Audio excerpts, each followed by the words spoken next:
আসসালামু আলাইকুম। আমি তাইজউদ্দিন কবিরাজ এবং আমি কবিরাজি চিকিৎসা করি। আমার জন্মস্থান বাড়িটা কিশোরগঞ্জ। আমি পাকিস্তান আমলে এই ডিস্ট্রিক্টে আসি। আমি যখন পাকিস্তান আমলে শেরপুর আসি, শেরপুর খরার পার আমার বাড়ি আছে। আমি তখন একজন গানের শিল্পী। আমি যখন জামালপুর আসি শেরপুর থেকে, তখন আমার সঙ্গে এই যে বাড়ির বৈদেশি বর্তমান ক্যাসেট করে এবং বাউল শিল্পী বাউল গান বাজনা করে, সেও আমার সঙ্গে ছিল।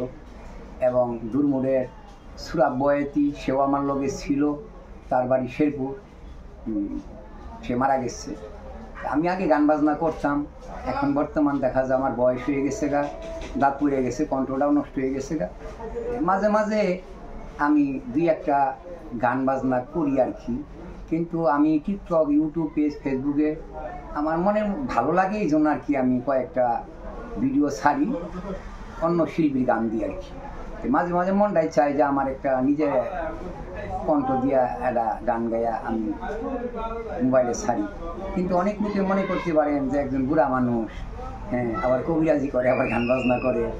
না দাদা, আমি একজন গানের শিল্পী। আগে গান বাজনা করতাম, বর্তমান আমি গান বাজনা করি না। যখন মনটা ভালো লাগে তখন আর কি দুই একটা গান বাজনা করি আর কি।